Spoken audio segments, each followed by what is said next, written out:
Jai Shri Ram, welcome to Astrology with Abhilasha.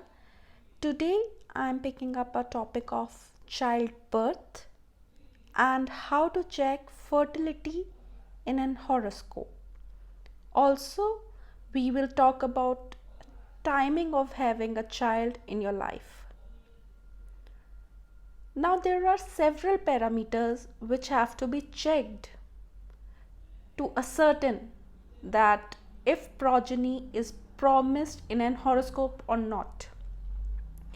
Some of those factors are strong Lagna Lord, fifth house Lord, fifth house itself, fifth house from Jupiter,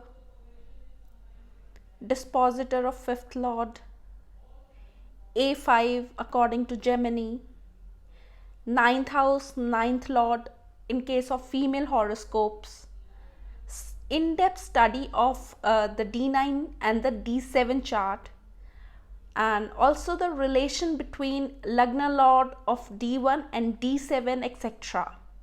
You should also check fifth Lord Jupiter of D1 and Jupiter's position in D7 and their interplay of relations.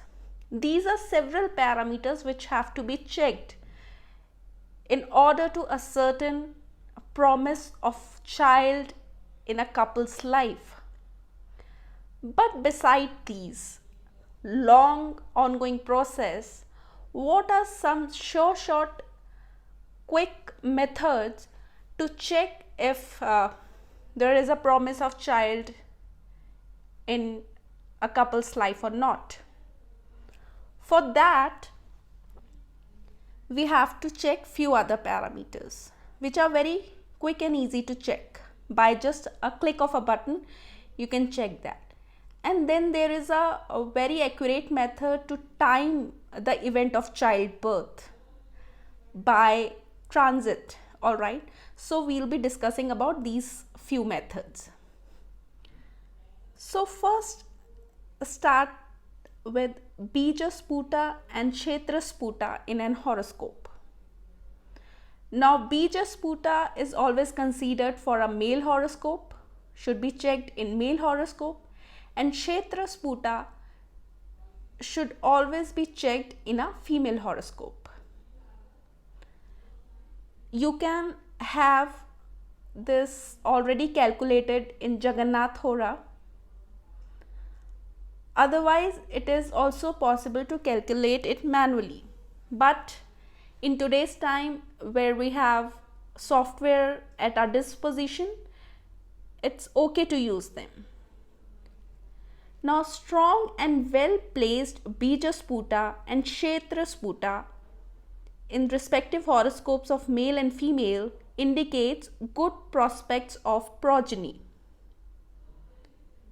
Now, if Bija Sputa is an odd sign or odd Namansha,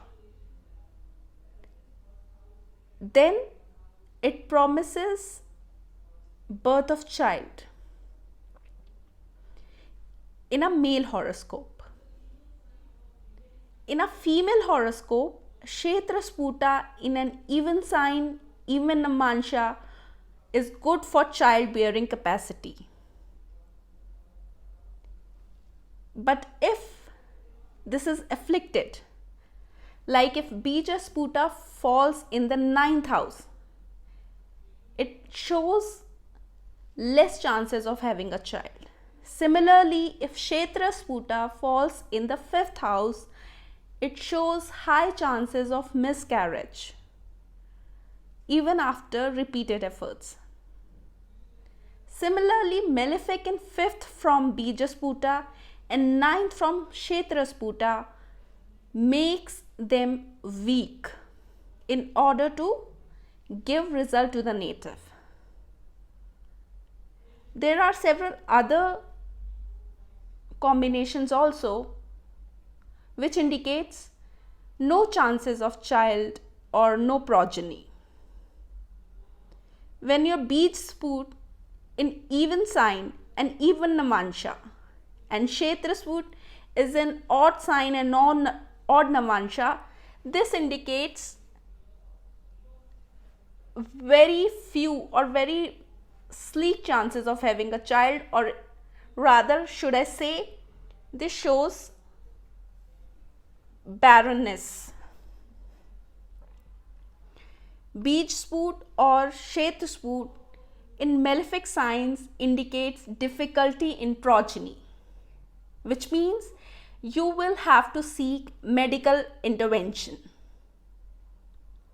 Affliction to fifth house from Bija and Kshetra also shows similar effect of having difficult in childbearing. Affliction to Bijasputa in even sign or even Namansha, or Kshetra in odd sign or odd Namansha increases the affliction. Affliction of fifth lord, fifth house by well-known malefic like Rahu Mars shows it is very hard to bear a child. Rahu Sun, Saturn Mars Rahu, these planets, if they afflict the fifth lord or the fifth house, shows that even after having all the good combinations, something is being stopped by the way of nature. These come under the category of curses, these combinations, Kuladevta, etc. Alright. Malefics like Sun, Saturn, and Mars in Lagna, 7th house, 12th, or in any two houses among these, and a weak moon also indicates hardship for having a child. Venus in Gandanta also shows that you have to make extra effort to enjoy progeny in your life. Even the last Namansha of Cancer, Scorpio and Pisces, which makes the Gandanta, if your fifth lord or your Venus fall into these signs, it shows that you have to take medical intervention, or your partner can be almost barren in this category. But if your fifth house is associated with benefic in this case, then there is a saving grace and it can be remedied. Some other yoga for no child is fifth house from Jupiter if it is having major afflictions. Then also it indicates child after lot of effort, IVF, etc. Now Jupiter in fifth house and the ninth house of the chart afflicted by a malefic also shows difficulty in progeny.